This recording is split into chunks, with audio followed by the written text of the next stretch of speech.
उनको हम वापस नहीं जाने देंगे। उनका जो 10-15 हजार का रोजगार है वो यही दिलाएंगे, अपने घर में दिलाएंगे। ये वादा करने के लिए आपके गांव में, और यही बात आपके बीच में हम कहने आए हैं।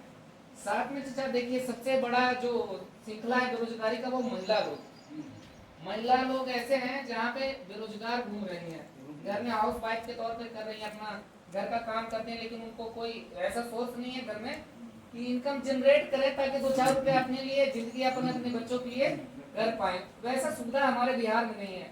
होगा कई शहर में होता है, बड़े बड़े शहर में छोटा मोटा काम मिल जाए तो नहीं कर सकता, लेकिन मोटे तौर पर नहीं है।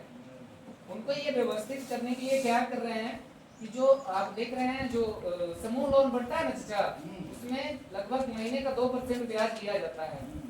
आप देखिएगा तो साल के 12 गुना 24% ब्याज ले रहे हैं, और 24% ब्याज का वही ये काम कर रहे हैं कि 24 ना लेकर के सालाना 4% ब्याज पर महिलाओं के लिए 2 से 4 लाख का व्यवस्था करवा दें, ताकि उनका अपना रोजी रोटी एक छोटा मोटा घर में ही, जैसे मान लेते हैं प्लास्टिक बनाना, प्लास्टिक के गिलास बनाना या पत्तल बनाना, कोई छोटे मोटे रोजगार खोल लें जिनसे कि उनका जीवन यापन आसान हो जाए।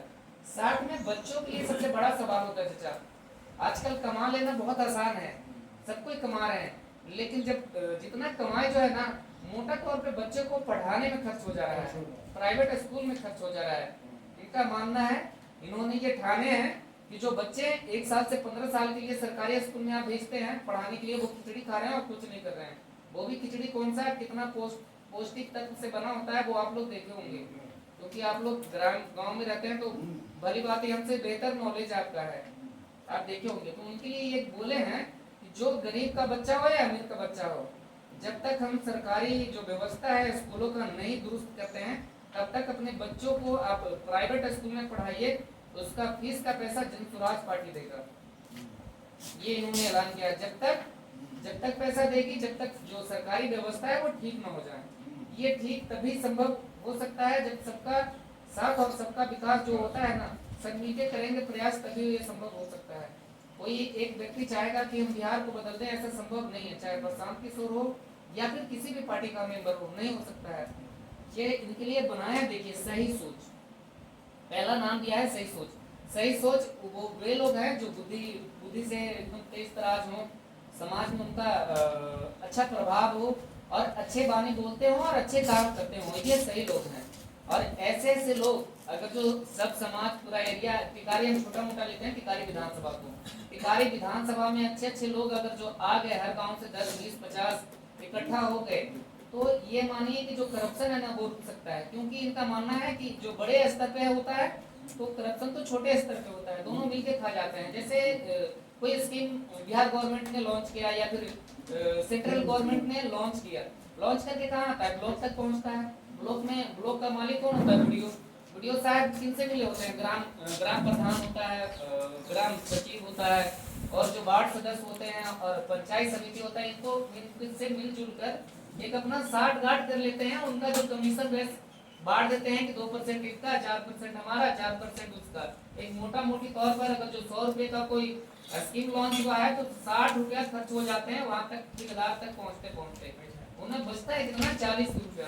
40 रुपए में कितना विकास संभव है, ये भी आप अंदाजा लगा सकते हैं। ये तभी संभव हो रहा है क्योंकि मुखिया के प्रति कोई बोलने वाला, आवाज उठाने वाला नहीं है। सबसे कारण वार्ड सदस्य के ऊपर कोई आवाज उठाने के लिए कोई तैयार नहीं है। ये यही कारण है कि छोटे, कई लोग ऐसे भी हैं कि ईमानदार है, लेकिन वो गिने चुने हैं। लेकिन मोस्टली लोग आजकल देखते होंगे, चुनाव जब आता है तो वो किस मोटिव से खड़ा होते हैं कि हमको भाई पैसे कमाना है, मुखिया में खड़ी होना, जीत गए 5 साल के लिए 5 कुर्सी हमारा समझ जाएगा। ये सोच कौन बना रहे हैं, हमारे समाज के लोग तो खड़ी कर रहे हैं ना। वैसे ही लोग खड़ी कर रहे हैं, 200-400 रुपए देते हैं, भाई इनसे बड़ा मुखिया कोई नहीं है। हालांकि उनको पता होता है ये मुखिया साहब जी जो हैं कितना अच्छे हैं, चरित्र के अच्छे हैं, कितना बुरे हैं, ये भली बात ही जानते हैं, फिर भी वो उधर उनके बहकावे में भग जाते हैं। तो ये क्यों करते हैं, क्योंकि उनका गाइडलाइंस करने वाला कोई नहीं है, कोई आवाज देने वाला नहीं है। इन्हीं वजह है कि वो ऐसे काम, ऐसे वारदात को अंजाम दे रहे हैं। अगर जो ये सुविधा पे आवाज देना चालू हो जाएंगे ना, घर घर से, मोहल्ले में 4 लोग भी हो गए, यहाँ पे नली गली बन रहा है, 4 लोग आँख कान है ना इस पार्टी का, अरे ठीक है ठेकेदार कर रहा है, हम पार्टी को बोल देंगे भैया आपके यहाँ काम हो रहा है, ऐसा हो रहा है, ठेकेदार जो पार्टी है सीधा ऑफिसर को बोलेगा भैया कैसे काम करवा रहा है। घूसखोरी तभी संभव है जब सब मिल के प्रयास कीजिएगा। इन्होंने ये भी सोचे हैं कि इस बार जो